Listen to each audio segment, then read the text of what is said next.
est en train de réciter les Selichot le matin. Yeharer bitshuva belibo al kol ha'ma'asim. Il doit penser à faire teshuva. Ve'echaven et penser les kayem de faire la mitzvah, c'est une mitzvah de la Torah, de faire teshuva.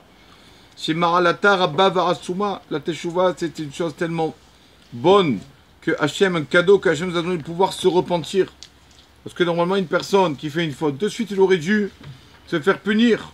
Surtout qu'il faute avec par exemple la faute avec ses mains. Normalement, si c'était un roi de chair et de sang, il aurait coupé la main.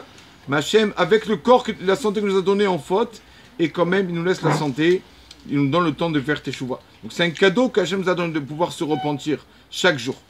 Donc quand une personne, dès qu'il pense à faire teshuva, il faut le savoir. Pas qu'il a fait, dès qu'il pense, il veut vraiment faire teshuva, alors il crée un ange. Un ange qui le protégera après, qui le défendra quand il se fera juger devant Kadosh Baruch Hu. Il prendra sa défense. Donc voilà, cette personne, il doit penser. Je pense faire teshuva. Deuxième chose qu'il doit penser quand il fait les selichot, quand il fait le vidouille. Quand il fait le vidouille, vous savez que quand on fait le vidouille, on tape parce que notre cœur nous a entraînés, c'est qu'il nous a entraînés à faire des mitzvot. Et en général, on a l'habitude de mettre, c'est bien de mettre le pouce dans les 4 doigts et de taper comme ça. Pourquoi?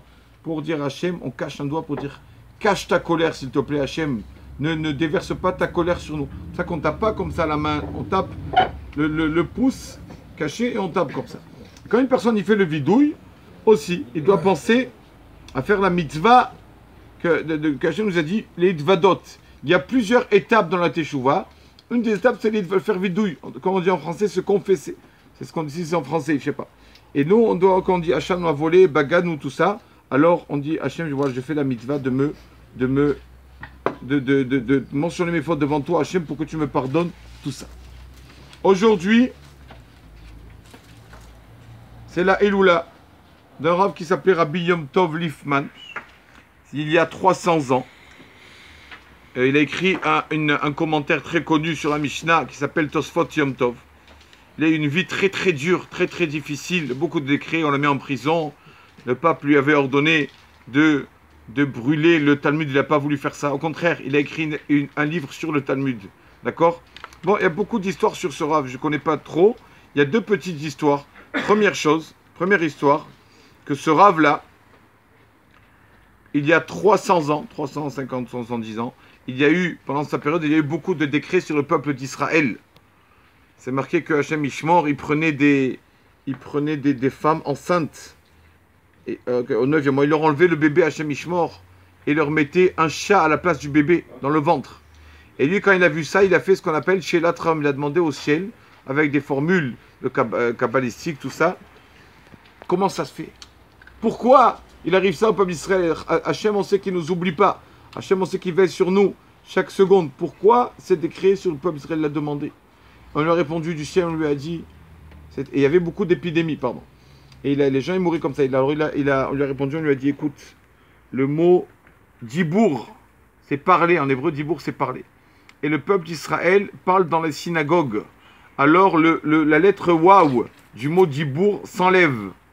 Tombe du mot dibour, il reste quoi? Des vers, l'épidémie Hachem Ishmor. Il a dit, tout ce qui arrive, c'est parce qu'une personne, il méprise la maison d'Hachem. Dans la synagogue, il se permet de parler de tout, de n'importe quoi, de choses qui sont pas reliées du tout à la Torah. Et elle lui a dit du ciel, voilà pourquoi. Quand il a vu ça, l'importance de la chose, alors il a décrété de faire un Mishéberach, une prière. Quand on ouvrait le Echal, il faisait une prière à la personne qui se retient de parler dans la synagogue. Comme ça. Le Mishéberach, c'est connu. Le Mishéberach du Tosfot Yom Tov. Il a pour ça, pour que les gens au moins fassent attention, qu'on fasse attention, Bezrat Hashem, de ne pas parler à la synagogue. Et quand il est Niftar, ce Rav, il y avait 2 rabbanim qui étaient dans la ville. On ne savait pas quel Rav qui allait le prendre sa place. D'accord? C'est pas comme maintenant. Avant les rabbanim, chacun il se sauvait. Il ne voulait pas prendre la place. Et donc on a dit, il faut bien qu'un des 2 qui prenne la place. Il y avait Rabbi Yosef et Rabbi Eshel là-bas. Et donc dans la ville. Et ils ont dit, comment on fait? On ne sait pas qui remplace Rabbi, le Rav Tosfot Yom Tov. Ils ont fait pareil.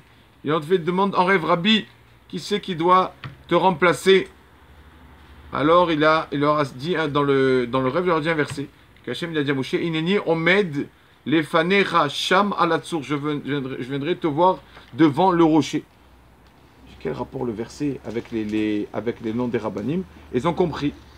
Ineni Omed Lefane Hacham, je suis là devant toi, c'est des initiales du verset, c'est les initiales de Eshel, Rabbi Eshel. Donc ils ont compris que c'est ce Rav-là qui devait succéder au Rav Tosfot Yom Tov.